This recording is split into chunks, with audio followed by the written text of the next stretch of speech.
राम राम। तुलसीदास जी कहते हैं कि मैं अब अपनी बुद्धि के अनुसार वही उमा और शिव जी का संवाद कहता हूँ।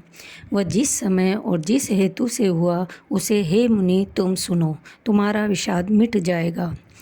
एक बार त्रेता युग में शिव जी अगस्त ऋषि के पास गए। उनके साथ जगत जननी भवानी सती जी भी थी। ऋषि ने संपूर्ण जगत के ईश्वर जानकर उनका पूजन किया। मुनीश्वर अगस्त जी ने राम कथा विस्तार से कही, जिसको महेश्वर ने परम सुख मानकर सुना। फिर ऋषि ने शिव जी से सुंदर हरि भक्ति पूछी और शिव जी ने उनको अधिकारी पाकर रहस्य सहित भक्ति का निरूपण किया। श्री रघुनाथ जी के गुणों की कथाएं कहते सुनते कुछ दिनों तक शिवजी वहाँ रहे। फिर मुनि से विदा मांगकर शिवजी दक्ष कुमारी सती जी के साथ कैलाश को चले। उन्हीं दिनों पृथ्वी का भार उतारने के लिए श्री हरि ने रघुवंश में अवतार लिया था। वे अविनाशी भगवान उस समय पिता के वचन से राज्य का त्याग करके तपस्वी साधु वेश में दंडक वन में विचर रहे थे। शिव जी हृदय में विचारते जा रहे थे कि भगवान के दर्शन मुझे किस प्रकार हो। मुझे गुप्त रूप से प्रभु ने गुप्त रूप से अवतार लिया है। मेरे जाने से सब लोग जान जाएंगे। श्री शंकर जी के हृदय में इस तरह बात को लेकर बड़ी खलबली उत्पन्न हुई, परंतु सती जी इस भेद को नहीं जानती थी। तुलसीदास जी कहते हैं कि शिव जी के मन में भेद खुलने का डर था, परंतु दर्शन के लोभ से उनके नेत्र ललचा रहे थे। रावण ने ब्रह्मा जी से अपनी मृत्यु मनुष्य के हाथ से मांगी थी। ब्रह्मा जी के वचनों को प्रभु सत्य करना चाहते थे। मैं जो पास नहीं जाता हूँ तो बड़ा पछतावा रह जाएगा, इस प्रकार शिव जी विचार करते थे, परंतु कोई भी युक्ति ठीक नहीं बैठती थी। इस प्रकार महादेव जी चिंता के वश हो गए। उसी समय नीच रावण ने जाकर मारीच को साथ लिया और वह मारीच तुरंत कपट मृग बन गया और रावण ने छल करके सीता जी को हर लिया। उसे श्री रामचंद्र जी के वास्तविक प्रभाव का कुछ भी पता न था। मृग को मारकर भाई लक्ष्मण से श्री हरि आश्रम में आए और वहाँ सीता जी को न पाकर उनके नेत्रों में आंसू भर आए। श्री रघुनाथ जी मनुष्यों के भांति विरह से व्याकुल हैं और दोनों भाई वन में सीता जी को खोजते हुए फिर रहे हैं। श्री शिव जी ने उसी अवसर पर श्री राम जी को देखा और उनके हृदय में बहुत भारी आनंद उत्पन्न हुआ। उन शोभा के समुद्र श्री रामचंद्र जी को शिव जी ने नेत्र भर कर देखा, परंतु अवसर ठीक न जानकर परिचय नहीं दिया। जगत के पवित्र करने वाले सच्चिदानंद की जय हो, इस प्रकार कहकर कामदेव का नाश करने वाले शिवजी चल पड़े। कृपा निधान शिवजी बार बार आनंद से पुलकित होते हुए सती जी के साथ चले जा रहे थे। सती जी ने शंकर जी की वह दशा देखी तो उनके मन में बड़ा संदेह उत्पन्न हो गया।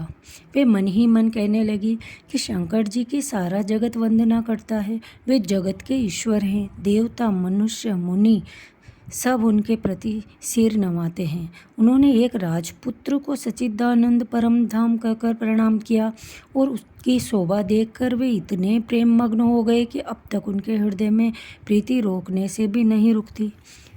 देवताओं के हित के लिए मनुष्य शरीर धारण करने वाले जो विष्णु भगवान हैं, वे भी शिव जी की ही भांति सर्वज्ञ हैं। वे ज्ञान के भंडार, लक्ष्मीपति और असुरों के शत्रु भगवान विष्णु क्या अज्ञानी की तरह कोई स्त्री को खोजेंगे?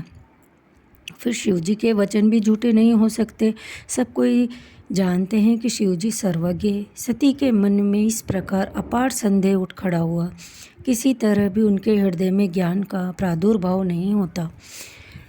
यद्यपि भवानी ने प्रकट कुछ नहीं कहा, पर अंतर्यामी शिव जी सब जान गए। वे बोले, हे सती सुनो, तुम्हारा स्त्री स्वभाव है, ऐसा संदेह मन में कभी न रखना चाहिए।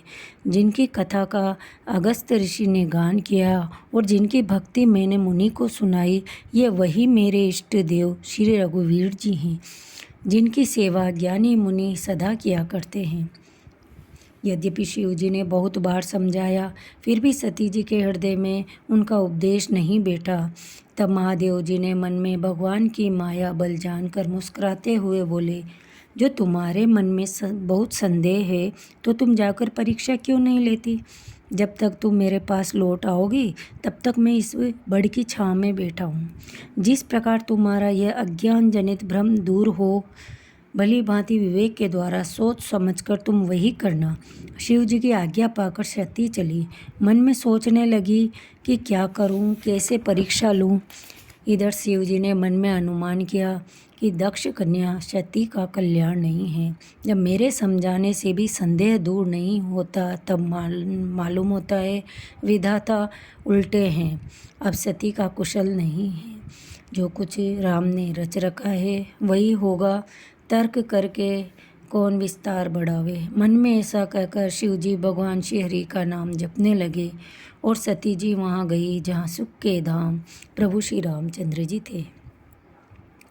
सती बार बार मन में विचार कर सीता जी का रूप धारण करके उस मार्ग की ओर होकर चली जिससे रामचंद्र जी आ रहे थे। सती के बनावटी वेश को देखकर लक्ष्मण जी चकित हो गए और उनके हृदय में बड़ा भ्रम हो गया। वे बहुत गंभीर हो गए, कुछ कह नहीं सके। धीर बुद्धि लक्ष्मण प्रभु रघुनाथ जी के प्रभाव को जानते थे। सब कुछ देखने वाले और सबके हृदय की जानने वाले देवताओं के स्वामी श्री रामचंद्र जी सती के कपट को जान गए। स्त्री स्वभाव का असर तो देखो कि वहाँ उन सर्वज्ञ भगवान के सामने भी सती जी छिपाव करना चाहती थी।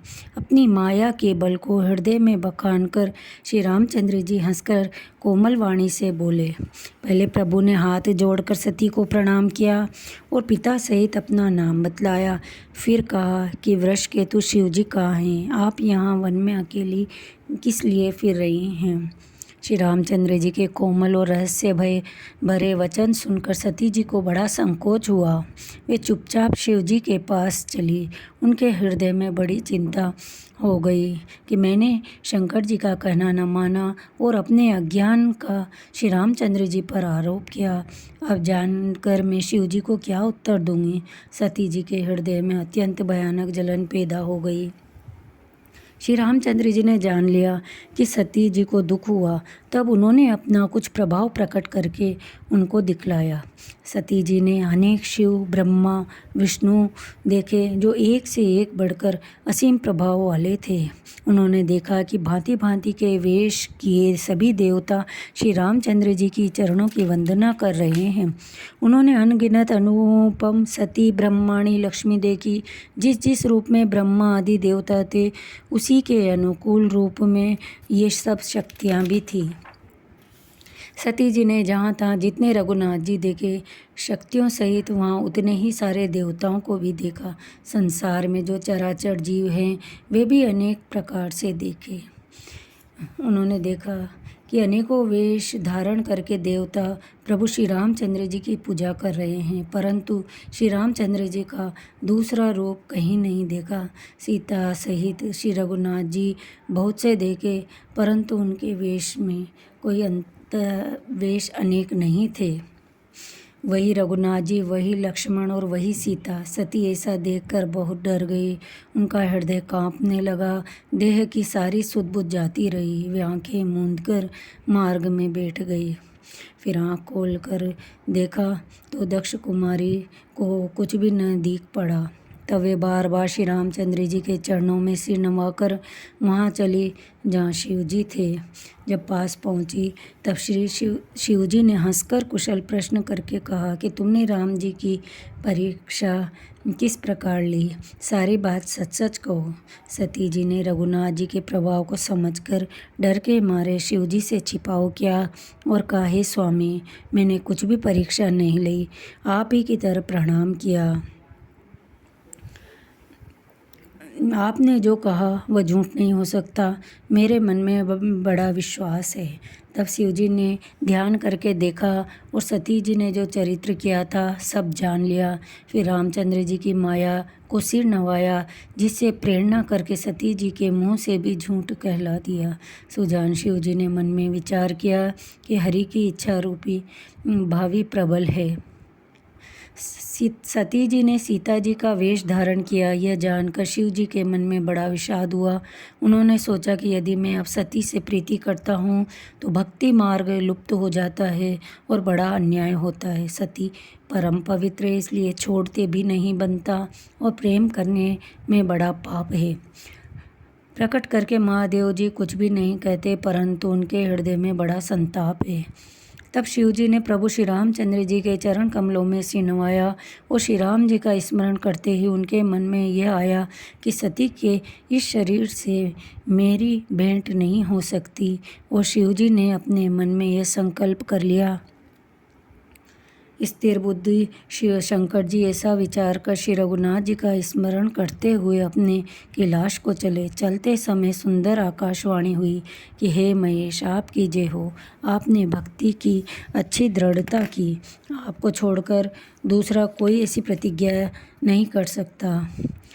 आप श्री रामचंद्र जी के भक्त हैं, समर्थ हैं और भगवान हैं।